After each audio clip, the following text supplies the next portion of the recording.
Welcome to episode 10 in season 2 of the JAIAC's Dispute Management in a New World podcast series. Our conversation continues on cannabis.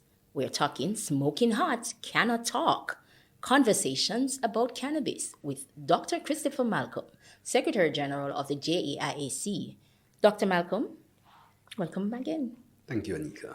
All right, Doc, we're going to continue. We started and we spoke a little bit in the previous episode about the business side of cannabis. Yeah. And let's look a little bit more towards the regulatory side. And we're going to start with the future of cannabis. I think over time, we've seen over the last, let's say, 20, 30 or so years, a progressive move towards decriminalization, in some instances,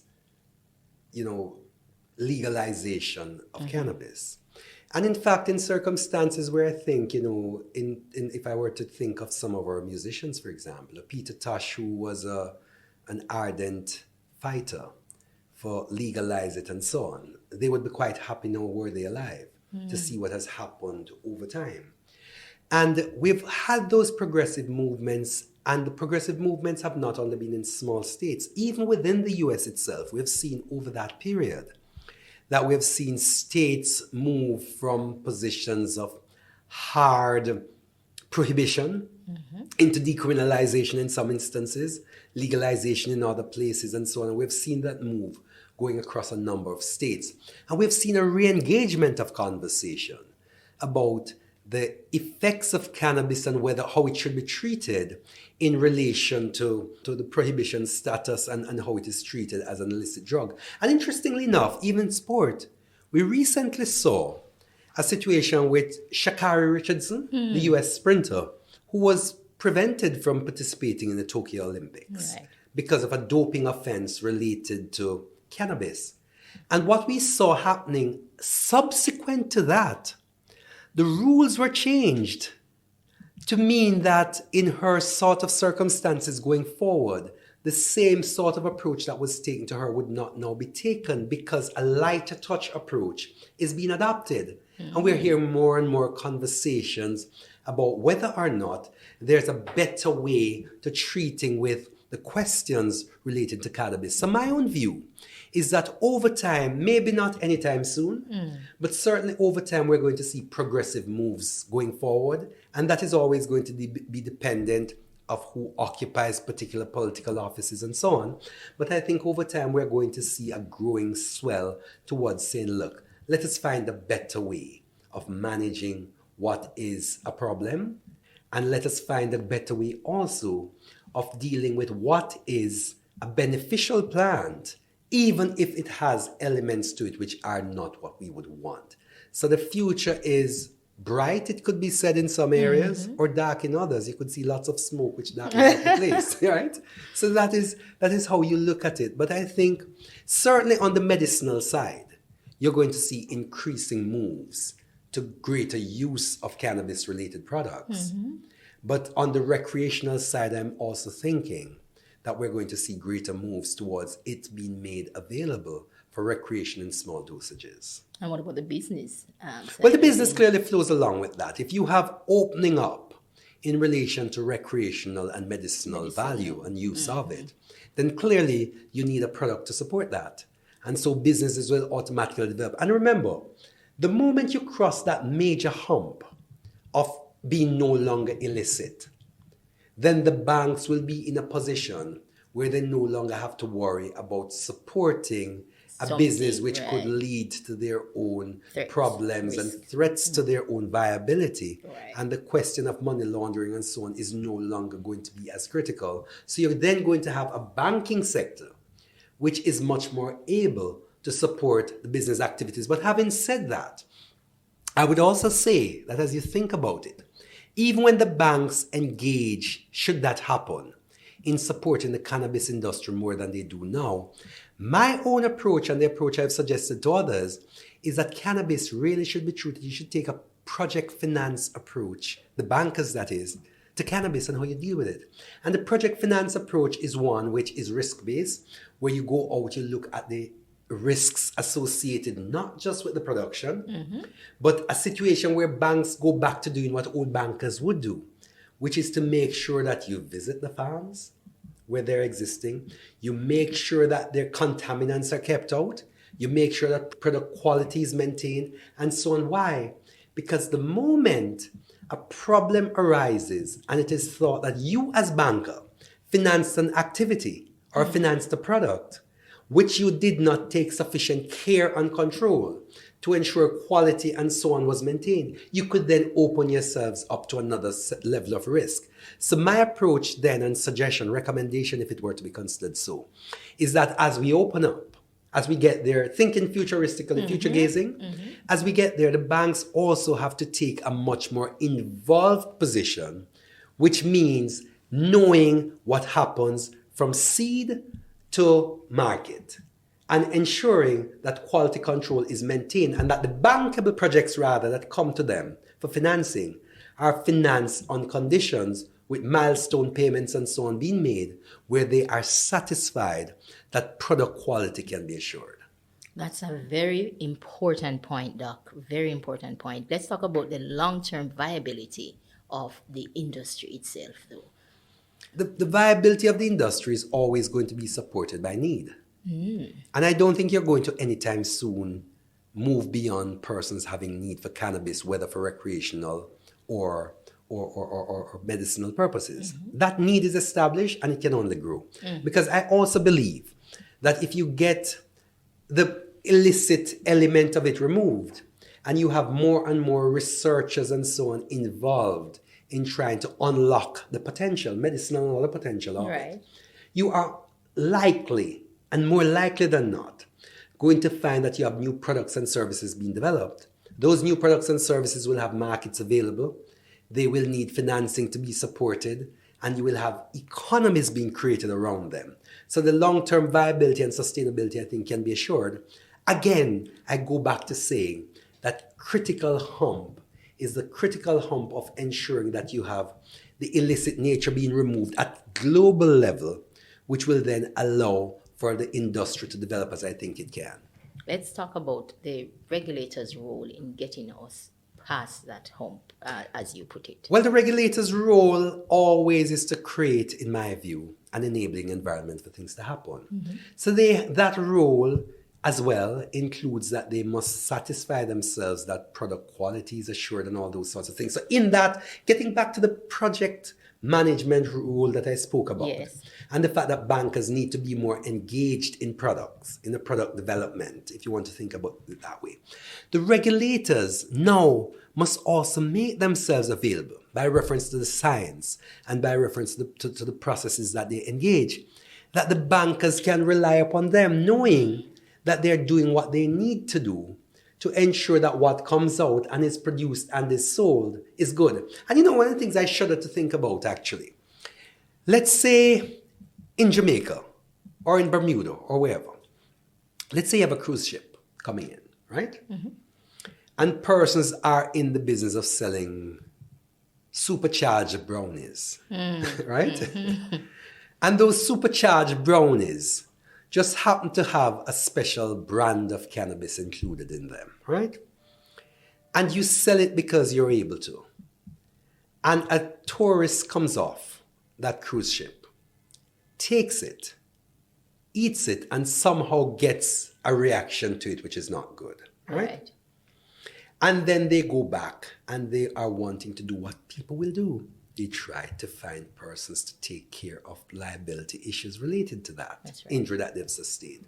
And what are they then going to do? As a lawyer, I'll tell you this, that when you are thinking of bringing a suit, one of the first considerations you have is who is able to bear the cost related to the liability. You will not sue a man of straw. And if it is that you're looking for somebody to sue, the person who is selling may or may not have insurance or anything else to take care of the loss that you have sustained. So you're going to look at the chain. Who produced it? Manufacturer's liability. And you may even go further. Who financed the manufacturer? The bank. So you have a chain that could be created, hence getting back to why it is that it is so critical for all persons to be involved, because if you're not careful and the product quality and so on is not properly secured with the assistance and active support of your regulators, then you could have a situation where you expose a long chain of persons to liability and possibly significant damages, meaning monies to be paid, which could have been avoided had proper measures been put in place related to product assurance and quality. Doc, it seems like there is a lot more that needs to be done in order to get this industry in the place that we are referring to.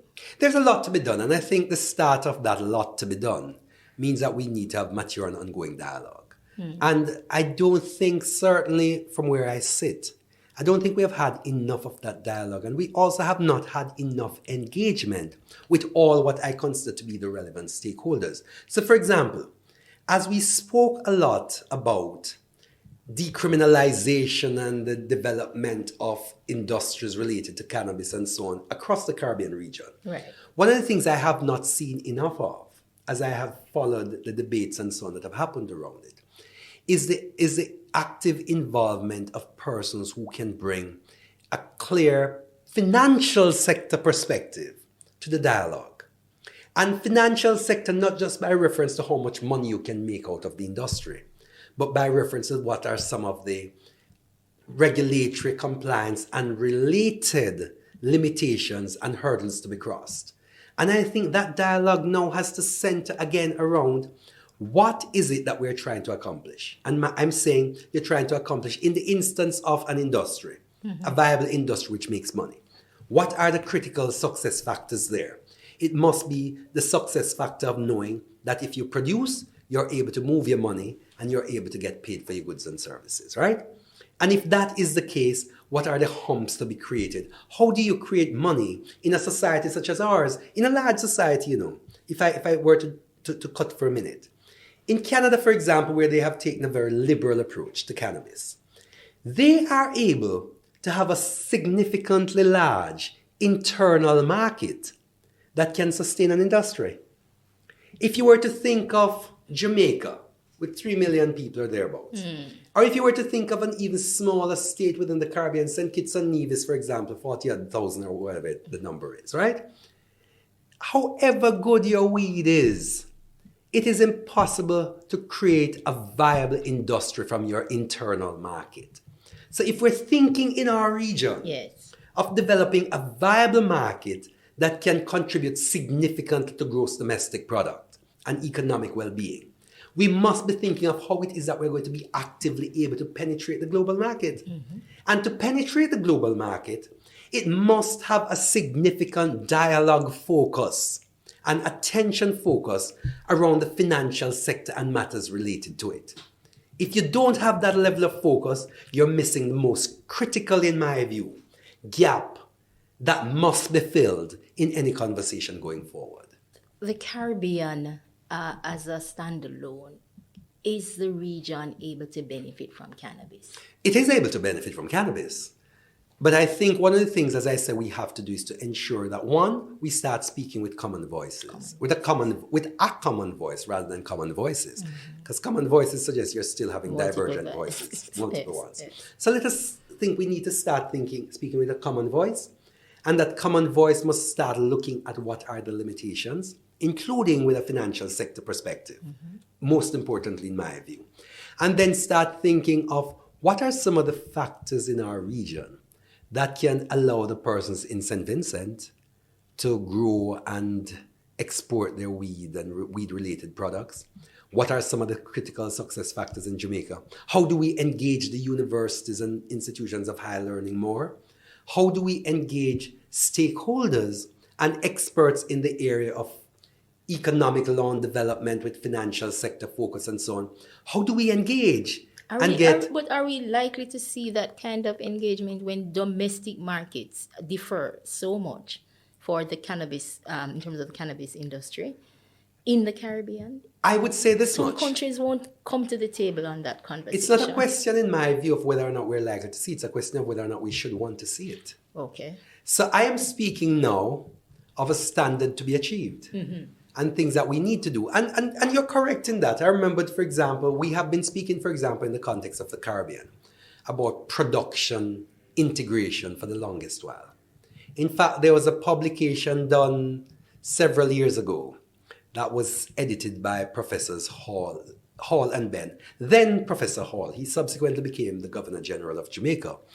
And that book looked at CARICOM looking at moving from theory to action in the context of production integration. Right. So it was production integration, moving from theory to action. I had the good benefit of contributing a chapter to that book.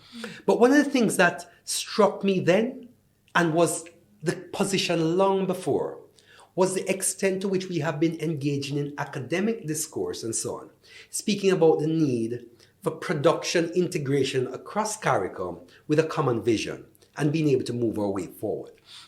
Now, in the case of cannabis, we've always been a small market, and the issues that we face in relation to correspondent banking and matters related to that are common. So while I'm not prepared to say, and I don't think I'm going to ever say that you must try to find ways of equalizing how people in St. Vincent grow ganja, how they grow it in Barbados, how they grow it in Jamaica. That's not the conversation I want to have. What I want to have, or to see happen, is a conversation where persons look at what the limiting factors are to success and see how it is that as a region we can pool our resources to be able to bring the best minds together and the best thought leaders together to be able to engage around the real issues, including relation to the science, in relation to research, in relation to banking, in relation to dispute management, where you identify issues, you try to deal with them and manage them and so on. That is a sort of dialogue, and I don't think that sort of dialogue or involvement will in any way at all affect the market conditions that you spoke about. So there are two levels at which we're concerned. Of course, it would be good if we are able to integrate markets, but even if we don't get to integrate markets, there is a level beyond that, or in addition to that, that we may yet be able to do, which would not, in my view, be problematic, provided we have the will to do it. Let me remind you that you're in tune to the JAIAC's Dispute Management in a New World podcast series, Conversations with Dr. Christopher Malcolm. This is the second of our two-part discussion on cannabis, Smoking Hot Canna Talk, Conversations about Cannabis. What should the next steps be for the cannabis industry? There is, notwithstanding, I think, that across the Caribbean region, steps have been taken to enable the development of particularly medicinal cannabis, right? And notwithstanding that you have had regulatory and other authorities being set up to deal with this, what we've heard, if you go across the region, is that there are persons who are still unsure about what can be done. What we've also heard is that there are bankers who are saying it is not that we are unprepared to finance and support the industry, but we find ourselves unable to do so. Right? Because we do not want to threaten our own viability. What we've also seen and heard are these same bankers and others saying that a lot of the limitations are external to the region, many of them related to the regulatory and other approaches that are adopted in the United States of America. So the next steps, clearly in my view, must lead to a re-engagement of all the relevant players in the region, our regulators, our producers, our persons in academia, legal practitioners, accountants, all the parties that could come together to enable the establishment of a viable business. And then once that has been done, the question must now be determined, having regard to the limitations that are faced, including in particular, limitations in another jurisdiction over which we have limited or no control, right? In fact, I would dare say no control, right? What can we do by way of advocacy? What can we do by producing viable research and so on to make our case that what we're asking for is something viable, and to make our case as well that we have the capacity to establish industries which are able to maintain good value standards and all the other things. And getting back to an early question you asked, that is why it's so important for us as a region to work together. Why? Because if you're going to be seeking to penetrate these other markets which you require, you are going to have to make sure that your quality assurance and related standards are high. And that when you say you are producing a product with 20 X's, it doesn't have 20 X's plus one, sort of thing. Yes. So you want to ensure that that happens. And the way to do that is to pool the resources we have, including in science, knowing that we have limited resources anyway. Work them together so we can be able to achieve those very high and discriminating standards that we need to develop in order to show that we have the capacity to develop an industry, whether it is medicinal solely or medicinal and recreational, that will not put people at risk. And that is something I think as the next steps go that we're going to have to bear in mind as we seek to move this industry forward. If it is to become an industry, because quite frankly, until you have something which is capable of producing profits and capable of generating itself as a business, I'm not so sure you can speak about it as an industry. Right. So a notion, no. It is a notion, but let's see where we go from there. All right, Doug. Smoking Hot Canna Talk. Canna Talk. What is the significance of this title? Well, there is a history to that in that Ganja, or cannabis in our region, is something which traditionally persons have smoked, right? And it is something as well which persons have had discussions about, sometimes not as openly as they could be, and sometimes in need of greater platforms such as what we are hopefully having here, to have the issues dealt with in a way that makes sense. It is a talk as well which we're hoping will take the issues to the fore where we will have more and more persons engaging around it. And it is smoking hot because it is still in that vein where it is still a hot topic. Very much. It has been a hot topic and a hot topic for very long. And it continues to be a hot topic and will always be because there are so many implications surrounding it. And it is something which is cutting across so many sectors of our societies, and which is also having so many implications in criminal justice and criminal justice reform, in economic growth and development, talk around it as to what it may or may not be able to do, in relation to what its value is considered to be globally and all these things. So there is that element to it. And I think if we focus on something, see it for what it is, talk about it plainly, speak about it futuristically as well, and lock our heads around saying, not everything that is bad or considered to be bad has everything about it that is bad. There is good that comes out of bad. They say there's God and there's a devil. And the truth is that the world exists both. And we have to understand that in any environment that we're in, even things that appear to be bad may well have good in them. And sometimes what we have to try to do is to see how it is that we can engage meaningfully. And if that meaningful engagement say you need to park that to the left, you park it there. But if the meaningful engagement say we should find a way to move forward, then we should. Until then, it is a hot topic to be discussed.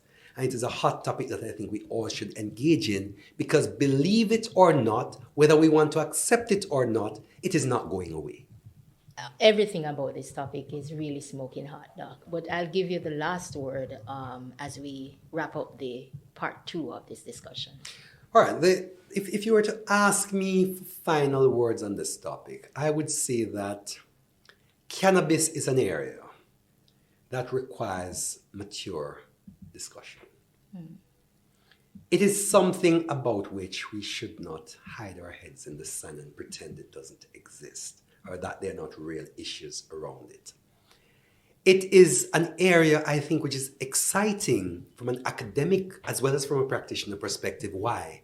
Because it engages science, it engages law, it engages everything in a very significant way, and it engages significantly for us critical international relations and banking relationship issues that must be considered for you to be able to move it forward.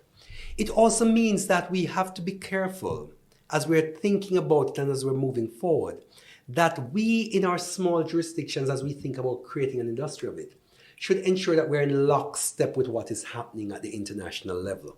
Because we have to recognize that first, to create viable businesses out of it, we cannot do so simply by reference to ourselves. We have to do so by reference to how we're able to involve and integrate into what is happening in a broader global environment. So that is something that has to go there. I think we also need to ensure, as we're looking at it, that we find a way to bring the right perspectives on board. And those right perspectives are not simply growers and sellers and manufacturers and so on. It will include and must include people who are in the financial services sector. It must include people who are in the international relations sector. And importantly as well, it must recognize that if you're talking business, you're talking underlying contracts, you're talking underlying all sorts of things. And when I think contracts, it's not simply the case, I believe, that you must get somebody to simply put some good commercial contracts in place. You need to get persons who understand the relevant conflicts that arise out of the industry. And therefore, who is able to take, or who those persons who are able to take, a conflicts management approach or disputes management approach to the table, so that as you're devising the businesses, as you're trying to develop advocacy and other solutions, you're doing so with conflict/disputes management at the core. And I dare say, in this context, your financial services sector professionals and persons who are able to engage with them, including by reference to dispute management, are the key factors to be brought on board, in addition, of course, to your scientists and the other people who have always been there. And I mentioned the latter too, because the scientists we have always thought to be important. Yes. The dispute management practitioners we very often don't, and part of that reason is that even as we're looking at cannabis and looking at businesses, we still do what we very often do, even in relation to other businesses, which is to decentralize rather than centralize the role of dispute management and how it should factor in how we create and seek to move our businesses forward. Excellent. Before we go, here's today's Did You Know fact. Did you know that adjudication involves a process where a neutral third party hears a dispute and renders a decision which is binding on the parties unless overridden by a subsequent arbitration or litigation decision on the same facts? The iNeutral platform offers access to digital adjudication and other alternative dispute resolution modalities at your fingertips. Before we go, here are some highlights of Season 2 episodes. If you're talking about tourism, one of the areas of tourism is the area of cruise shipping. But for there to be a cruise shipping industry, what do you need? You need piers. What are some of the inherent risks related to that? There may be dredging contracts which are not properly carried out. There may be building where the concrete is not properly poured. There may be issues in relation to you ask for a pier to be able to accommodate 3 Oasis class vessels. The contractor delivers something that only has capacity for 2 Oasis class vessels. And these are some of the things that are related there. In the context of small economies, an investment in a pier is very often a huge chunk of the gross domestic product. And it is something which very often you have to think twice about doing, in the understanding that if you do it well and it generates income, the economy as a whole will benefit. The same could happen for your airports and everything else. But what happens there is that because sometimes you're small and you have limited capacity, including negotiating capacity, very often a lot of small and even emerging economies end up in a situation where they do not have the requisite skill sets to properly negotiate their contracts. OLINT and NCB. Let's talk about that landmark case. What are some of the takeaway issues that were involved in that case? Well, for those persons who are not aware, OLINT and NCB is a little dated by now, but not in the context of the principles that came out of it. But in short, what had happened is that in Jamaica, there was an entity called OLINT, which was in the business of assisting persons in doing foreign exchange transactions. And they were operating and had, among other institutions, established banking relationships with the National Commercial Bank of Jamaica. And there came a time when the business of OLINT was considered to be risky and in fact subsequently found to have been unlawful at many levels in different jurisdictions, right? So what happened when NCB found itself in a position where they were dealing with Olint as a customer? They then got to a stage where their own appetite for doing business with Olint was lost. And they decided that they would, in fact, disengage from the relationship they had with Olint. And having decided to do that, a court case ensued. And that court case... Disengage, Doc? Disengage meaning they decided to terminate the banker-customer relationship, right? Okay. So they decided to terminate that relationship.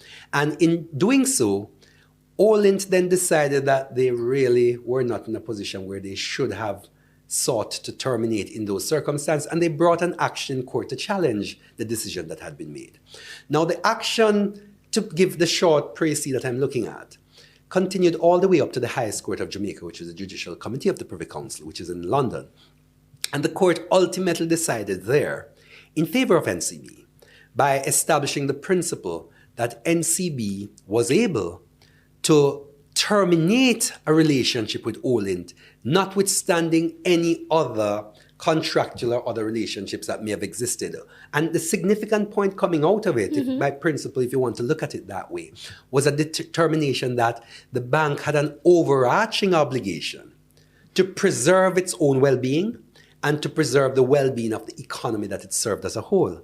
And they should not jeopardize that obligation by reference to any single customer who was involved, who or which, as the case may be, was involved in business activities which was inconsistent or incompatible with their regulatory and other obligations. iNeutral is a platform which, as we say, is being used through different institutions at the moment. So if, for example, you were to try to access it through the Jamaica International Arbitration Center, you could do one of two things. You could go to the general JAIAC.org website, and you'd be able to get access to the platform and be able to use it there.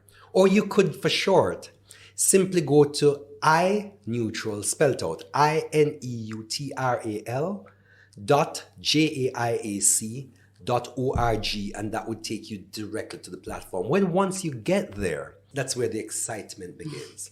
Because you get an opportunity to then register your disputes online by simply going through a fillable form.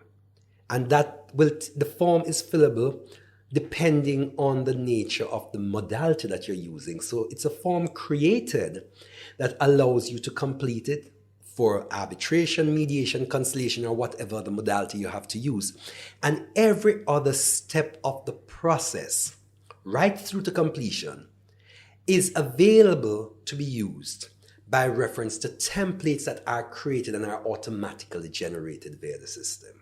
Everything that you need to do, payment of registration fees, you have access to calendars, you have access to following your matters in terms of where they are. And if you have multiple matters registered in the system, you're also able to follow each of them as they happen. You have access to a unique library for each matter. We're trained in this idea of law and the practice of it being adversarial by nature.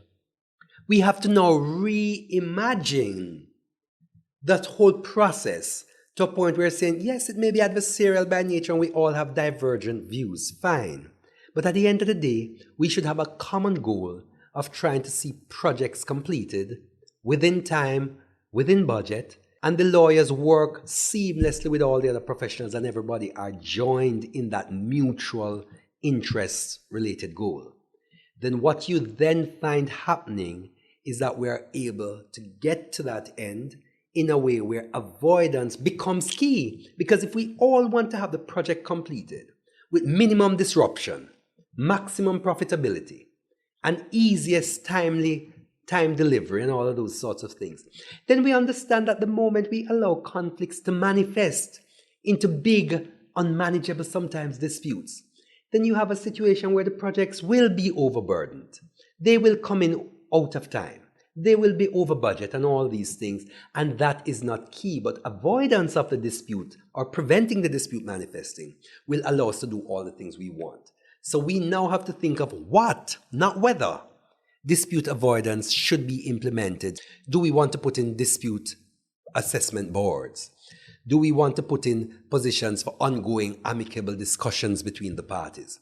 Do we want to put in some other form of monitoring to ensure that at the end of the day, we all have a project that can proceed seamlessly to an end where we avoid rather than have to deal with resolution at the end? When you're thinking about the business of legalization and establishing of businesses related to cannabis, the most important factor, in my view, is that you must first consider what are the available banking relationships that you can carve out. Let's say there's a business A in Jamaica that is in the business of producing the best quality marijuana, cannabis, whatever you want to call it. And it is in high demand in, let's say, Canada. There's a Canadian market that you have that is readily available. You have a buyer who is prepared to buy as much as you can produce. In fact, they go further. They're prepared to give you all the investment you need to help you grow the business. Yes. But after you have produced that, and you then decide to sell it to them, you find yourself in a position where you have issues shipping the weed legally.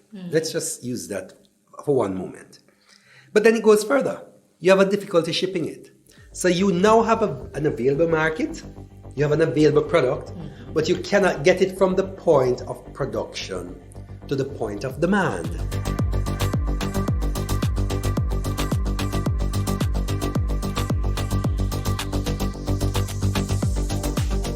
I'm Anieka Nelson on behalf of Dr. Christopher Malcolm, saying thank you for joining us. It's sponsored by the JDIC, protecting deposits for you and me. I save because one day my little business is going to be a big deal.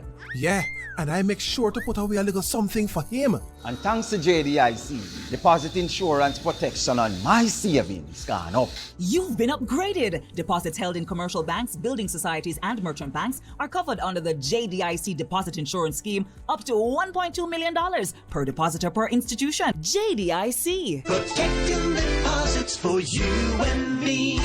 The Caribbean Development Bank, reducing poverty and transforming lives through sustainable, resilient, and inclusive development. Special thanks to ADEB Consultants, consulting engineers in the Caribbean for over 57 years. Regis, work your way. Caribbean Institute of Alternative Dispute Resolution.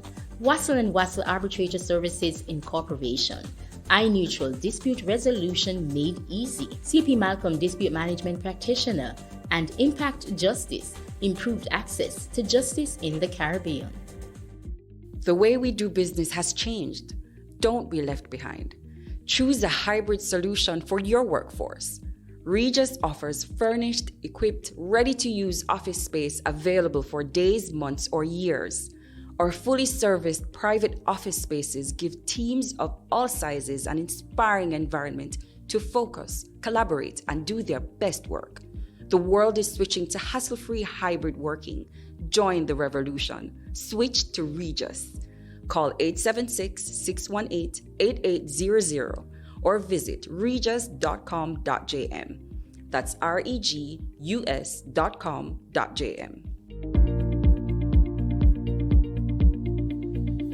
All our episodes are also distributed on Google Podcasts, Spotify, Apple Podcasts, Amazon Music, Deezer, Stitcher, Podcast Index, Pandora, TuneIn Plus Alexa, Podchaser, Podcast Addict, and wherever else you get your favorite podcasts.